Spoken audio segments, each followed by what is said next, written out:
Baby, I don't like it in here. Hey, what's the matter with you?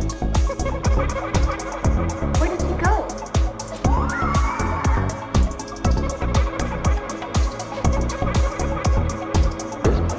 Wild. Put your soul into it.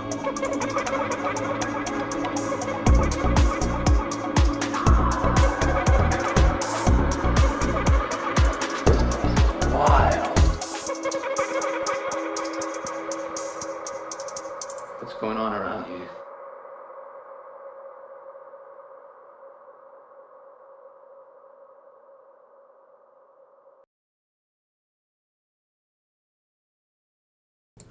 And welcome everybody to Haunting Live podcast this week. Thank you so much for being here with us.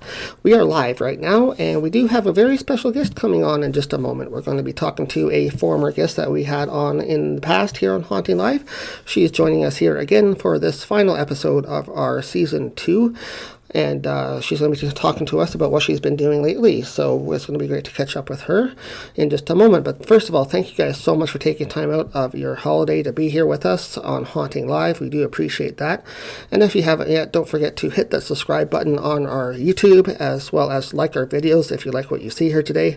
We are here each and every week. And I heard some people that we follow are not doing some shows this week, but we are still here. We're still here for you, bringing you live content and doing a show on this Boxing Day for 2021. So hope you all had a great weekend, and happy holidays to you all, and thank you for joining us here. But first of all, we do have a very special guest joining us, Katherine Keeping. She is here with us to talk a little bit about what she's been doing lately since last being on our show. She is into a lot of different things in the paranormal field, including crossing spirits over, which is one thing we're going to be talking to her about today, as well as some crystal work. She's a big crystal person, so let's bring her on in today. 1 second. Hello, Katherine. How are you? Hello, I'm very good. Thank you for being here. I appreciate you taking your time out during the Christmas holidays to join us here on Haunting Live for our final episode this season. Thank you for the opportunity to return. No, it's been wonderful. Yeah, I was just mentioning that we had you on in the past as a past guest, and wanted to bring you back on because you're one of the highest rated episodes that we had in our first season. So we want to bring you back just to update our listeners on what you've been up to. So what have you been up to lately? A few different things, including working with the land for healing. So I began doing that when COVID started coming across the earth, and that wave of fear came across, and there was the breaking of all of the ley lines and the song lines across the earth, and began working with healing of the land. And because it felt like such a massive project, started teaching everyone who wanted to learn, as did every other healer I knew, and was quite surprised when in October, the healing of the ley lines and resetting of where they were in the world completed in October. And then as the next piece of that, began doing gridding in relation to healing within Canada, healing specific to the spaces where the unmarked graves for the Indigenous children have been found, and those that have not yet been found. And I did this with crystal grading that I learned and adapted from the work of Vivian Chapra. So there are crystals on the outside of the grid representing everyone who is holding space for this healing.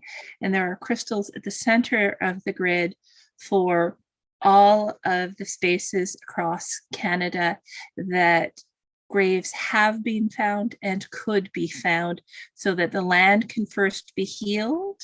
And once the land is healed, then the people have a better ability to heal themselves, because they're not tapping into a land that is filled only with grief. Right, and for those that may be new to this, can you explain quickly just what a crystal grid is? Maybe they don't understand sort of what that means and what it involves. So just sort of briefly explain to our listeners sort of what a crystal grid is consistent of and what it does.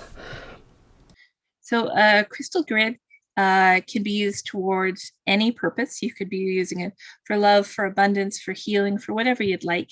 It is placing stones with intention, but not just stones, but stones that have somehow agreed to do the work, whether you researched what type of stones were the right type of stones, whether you reached into your bin of stones and these were all the ones that stuck to your hand, whether they lit up when you looked at them. Something about them indicated to you that these were the stones to do the work. So to do this particular crystal grid, it began with a Fodden crystal. A Fodden crystal is a quartz that has a string or a thread within it, which is why it's called a Fodden. And it was placed at the top as a stone of connection. On the outer ring, naming each person who was a part of this healing process, quartz crystals were placed. And then at the center, each of the locations that had or could potentially have unmarked graves were named and placed within. And then energy was used to activate the connection of all of this so that the crystals could be doing the work for those spaces that were both here near where I am in Thunder Bay and in spaces across Canada.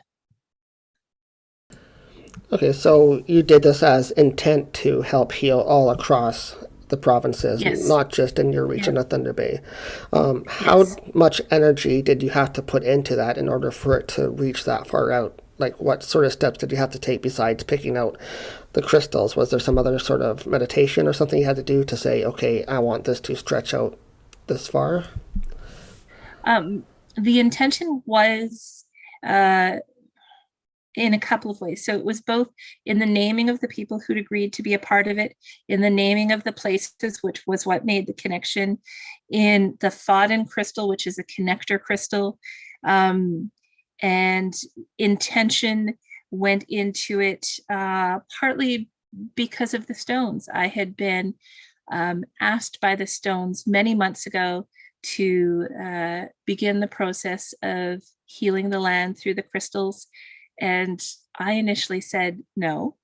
To me, it felt disrespectful to do healing towards land that was not my culture. My family immigrated to Canada. They are not from Canada originally.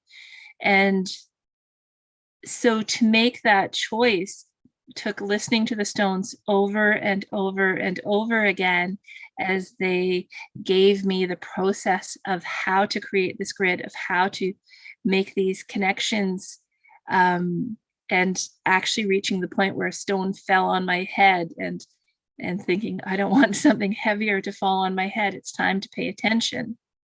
To do this, I didn't meditate in advance, but I most definitely grounded myself so that I was centered and present in making this grid as you would with any gridding.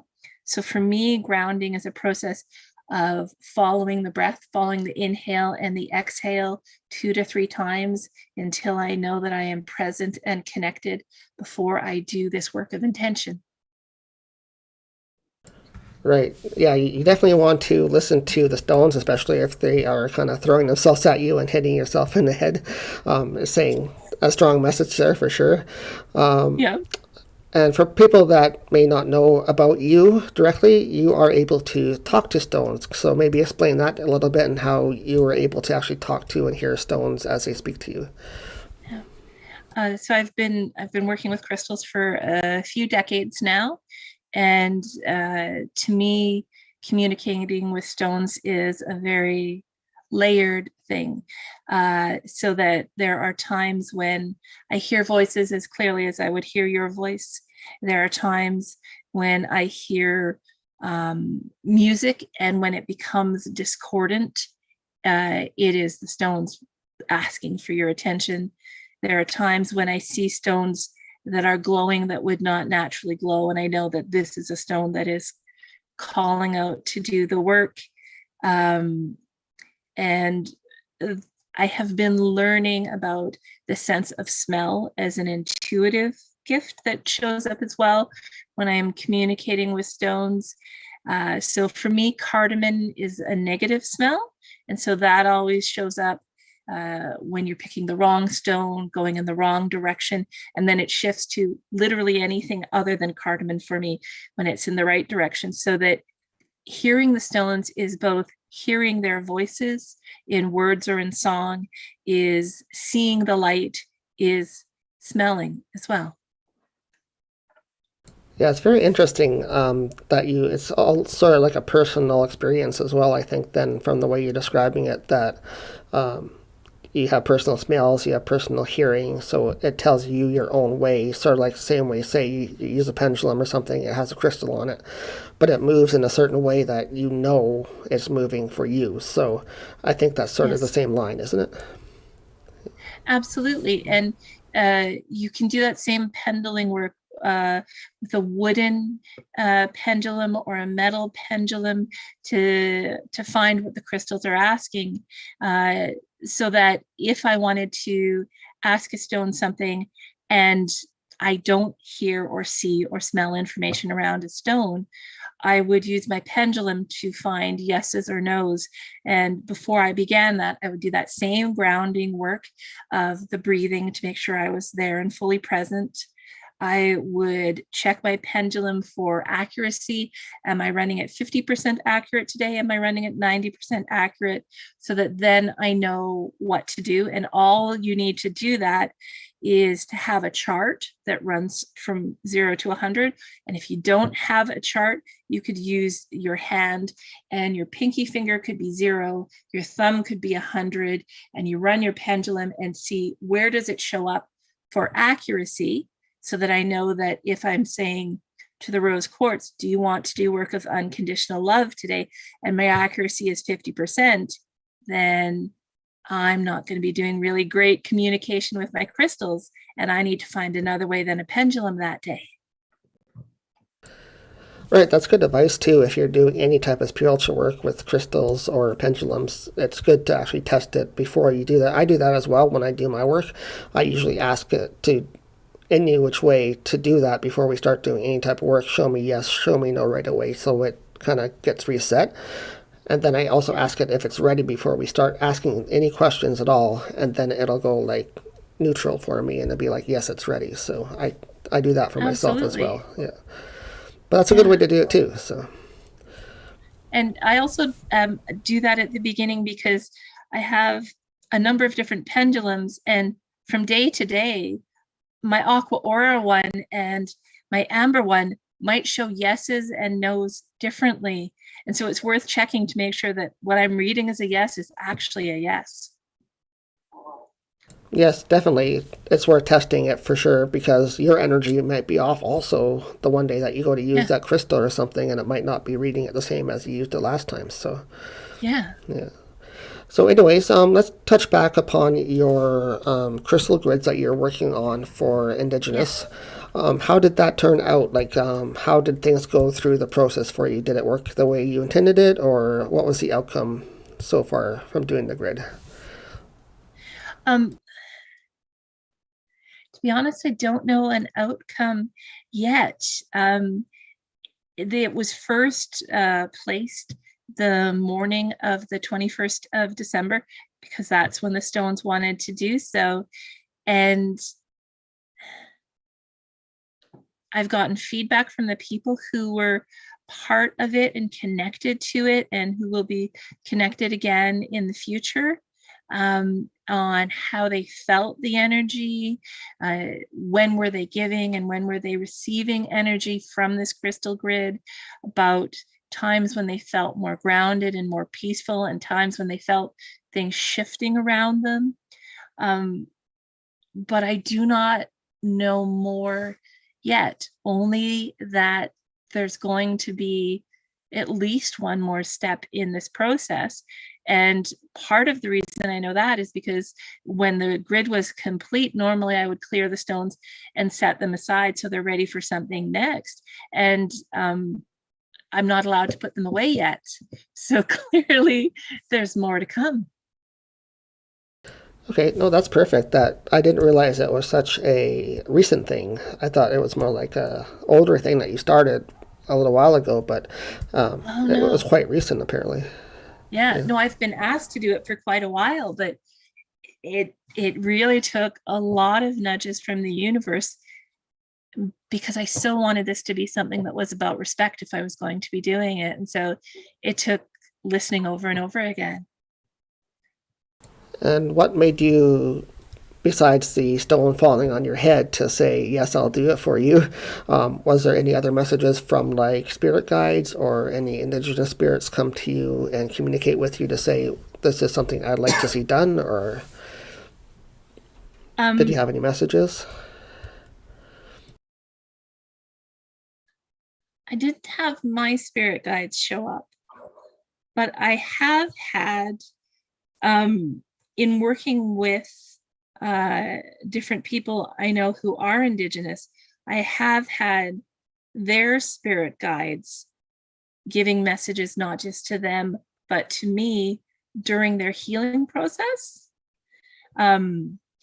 which has been interesting, because I do know that I have shamanic guides, and sometimes they're very present and sometimes they are busy working on whatever is coming next. And during this period of time, it was other people's guides that were coming through, whether we were doing a healing session or whether it was a shamanic journey on their behalf. It was their guides with the messages. All right, interesting. And just as you were talking there, a little tiny orb just flew right in front of your face across the screen. So I think we just had a message there as well. So it's pretty cool. Yeah. So they're definitely with us today in spirit as well. Another thing that you've been up to lately, you were talking about, is you've had a lot of crossing overs that you've had to do recently. So I'd like to talk about that as well in connection with spirit, Indigenous cleansings that you've been doing. Have you had a chance to talk to or help any of those Indigenous spirits over, or was it just regular spirits that you're helping cross over? So I haven't connected to spirits specific to those tragedies, and yet I have spirits who feel the grief of those tragedies that I have crossed over. Those that are local and those that are not.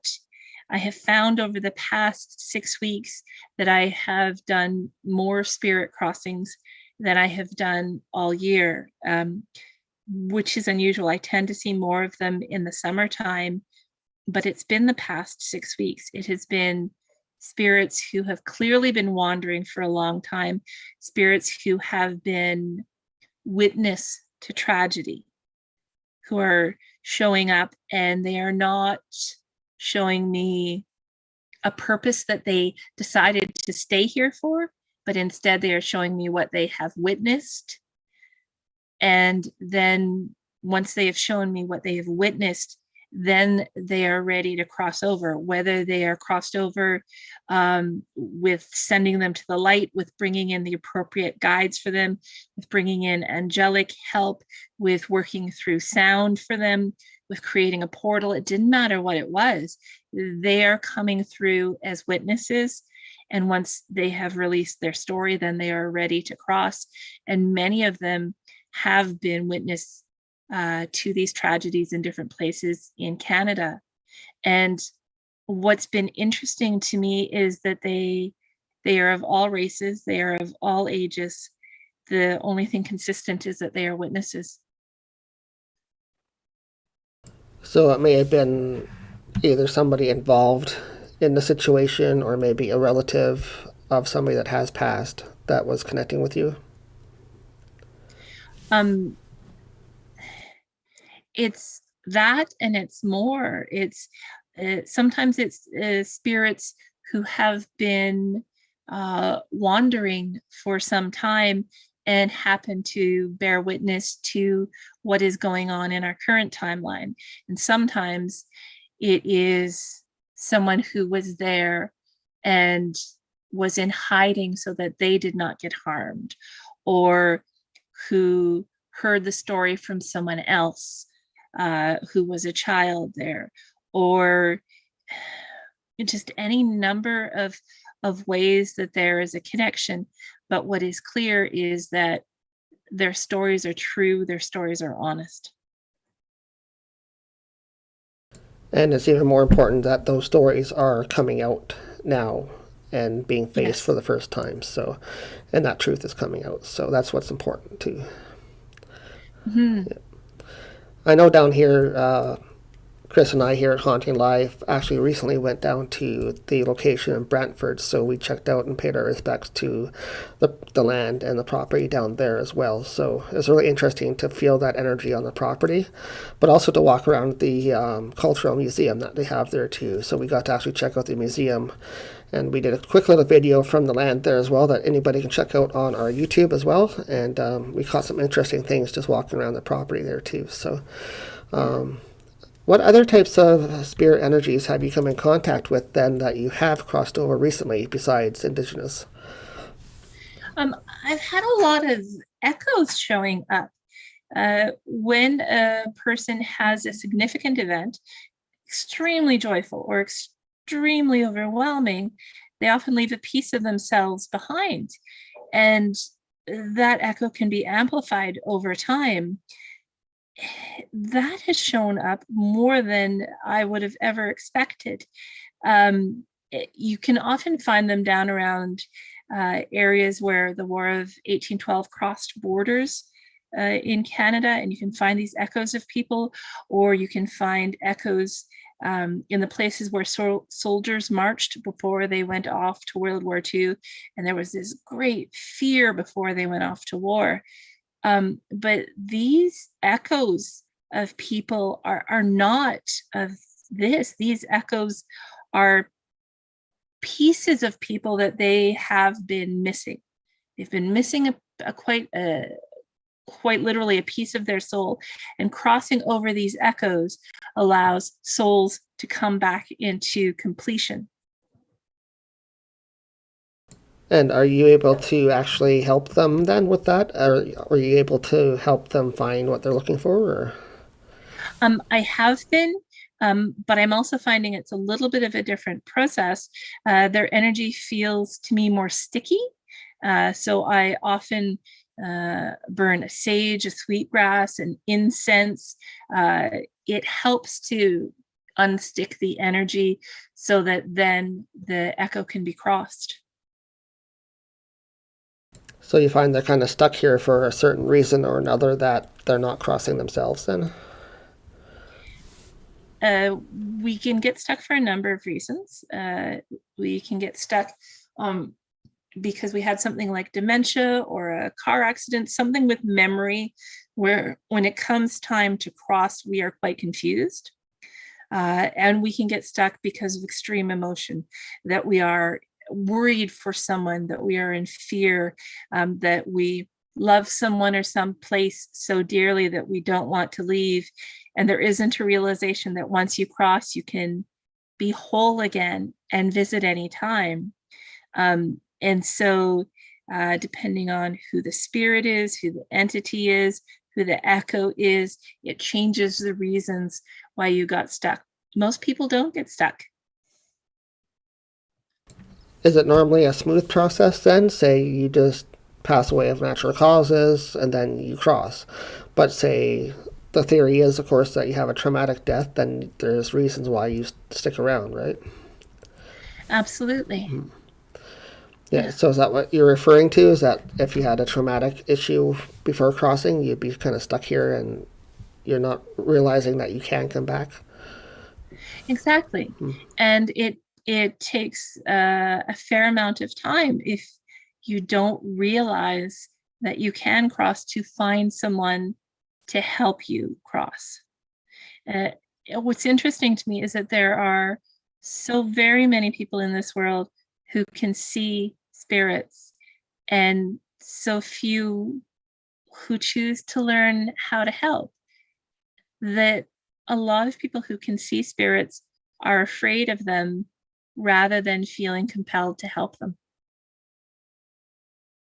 And a lot of people don't know they can help them either. Like, a lot of people don't know they have the gift or they have an ability to see a spirit or connect to spirit, or if they're having even the ability to see spirit, they might be seeing something and not realizing what it is, but they're not connecting on that level that they need to be able to help them with. So what would you say to people that have those abilities that don't know what they're doing or don't know what they're seeing? What kind of guidance would you give them? There's a couple ways you can go about learning, but if you suspect you even might have a gift, it's worth doing a few things. So it's worth learning some basic meditation and grounding exercises, because when you are more present in your own body, you are more able to help others both physically here and in spirit. And knowing the basics of meditation and grounding will help you. And then to take some time to learn about the basics of shielding, because you don't want to go out and do the work and then come home with someone still attached to you. So vetiver oil can be placed on the solar plexus. I make a shielding oil with crystals that you can use as a protection. Holy stones or hag stones are really great for protection stones as well around spirit, so that you're not bringing anything home with you. You can also work with different colors of light, with different smells. You can work with different visual imagery, like surrounding yourself with a mirror ball or with crystals. You can work with each of the different elements: earth, air, fire, water, and ether. It's once you know that you can do something, you want to know that you can also protect yourself so you don't bring home anything negative. And beyond that point, you can either find someone who crosses over spirits and do a mentorship with them, or there's a woman named Denise Lynn, and she has written a book that talks you through a lot of this. Yes, we are in times that are changing, so there are more techniques, more possibilities, and more varieties of spirit that you're dealing with now, but she gives a good basic foundation. Well, definitely worth checking out, and I'm sure our listeners can check that out if they're interested in learning more. And but thank you for taking your time out today to be with us, Katherine. I appreciate it very much. It's been wonderful having you back on the show. Before we do let you go here today, is there anything that you'd like to talk about before we let you go? Any projects you've been doing? Anything coming up? So coming up at the end of January, I'll be going to the Tucson Gem and Mineral Show and hand-picking crystals, minerals, gemstones, fossils for sale, hand-picking for clients to create the next variety of gratitude gem teas, and of course for classes to come. So if there's something specific you're looking for, I will be going down to Tucson. I'll be having a sale that is partially online and partially in person mid-February, once all the stones are back home in Thunder Bay, if you're interested in something shiny. Sounds cool. I think a lot of people will be looking forward to having new crystals, and I know from us talking recently that there are going to be some new mines and stuff hopefully opening up shortly in Northern Ontario region, so I think we can look forward to a lot more crystal content coming to local stores and stuff up there. So, well, thank you very much. It's quite exciting. Yeah, it is, and hopefully there'll be a lot more content for like crystals of variety coming out too, so looking forward to that. Well, thank you, Katherine, so much for being here. Appreciate you taking your time out on this holiday weekend to be here on Haunting Live and to talk to you again.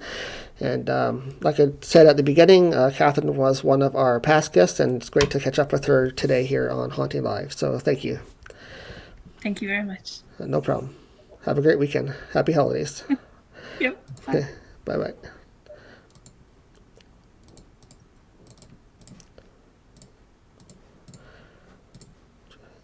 And that was Katherine Keeping. She joined us from Thunder Bay, Ontario, and as I said, she was one of our past guests in the very first season here at Haunting Live. That gained a lot of views and a lot of plays on our podcast app area, so we wanted to bring her back and do an update and to see what she was doing lately. And she's been doing a lot of work, as she was talking to us today, in the Indigenous field and helping out those spirits and energies in that area, which is amazing work. So thank you very much for her being here, and thank you to you guys for following us here on Haunting Live Podcast this week. We are live here on this holiday weekend. I heard a lot of different podcast people were not doing shows this week, but we are here live today, and we had a very special guest on as our final episode for season 2. So this has been awesome. We've had a lot of awesome news lately, including being picked up by a U.S. network to end off the year. We are now being found on the Rhode Island Broadcasting Network. If you guys want to check them out on social media, on Facebook and on YouTube, we'd appreciate that. They are now airing our Haunting Live podcast on their time slots, and we are very happy to be with them and look forward to a great future with them in the U.S., getting us some different viewers out of their area. So we appreciate that very, very much, and it's a great way to wind out the year. But with that, guys, I won't keep you. Let you get back to your holidays and celebrating and all that. But thank you very much for supporting us here at Haunting Live throughout season 2. We look forward to season 3 coming out next year, and we have guests lined up already for you. So look forward to your guest each and every week right here live on Haunting Live Podcast in the paranormal field. We talk about any kind of topics here. But don't forget to check out our website as well, which is HauntingLivePodcast.com. We have a lot of great merch up there. You can get crystals, you can get cleansing, you can get pendulums, you can get all different kinds of spiritual items on our merch page at Haunting Live. And we do ship across Canada, so go check that out. That would help support us as well. So don't forget to also like and subscribe if you like the content here today on Haunting Live. Hit that like button, and also subscribe to our channel. That would help us out a lot. And don't forget to follow us also on the other platforms as well. You can also listen to us on the podcast apps if you missed the live show right here. And with that, guys, take care. Don't forget to stay safe out there. Things are getting worse here in our areas, so we hope things get better after the winter and things calm down, but do stay safe out there, okay? With that, guys, have a great and safe new year as well, and we'll see you back here for season 3. Take care, guys. I have been a medium or an intuitive since any of my family can remember. When I started talking, it wasn't always to people who were in the room. Well, I started off as Revealing Light Tarot. I've moved more over the last 4 years, astrology and spiritualism. In a way, spiritualism goes back to my roots. I suppose my first gift I had, and I thought everybody knew, this is a really bad one. I always knew when people were not telling the truth. And I thought everybody could do that. It was a bit of a shock afterwards when I found out that actually what I was doing, I was tapping into something else. So when I was a very young kid, I actually used to see some orbs in my room and dark figures, and I was very afraid of the dark. It was right when we had like one computer for the whole house. And I would go on and I'd Google ghosts and like look into it to understand them, but I would also get very freaked out. I'm crazy. I don't like it in here. Hey, what's the matter with you? Where did he go?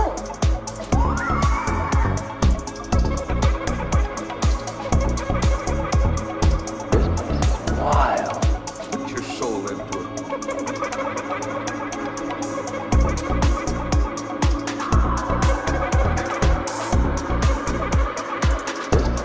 Wild.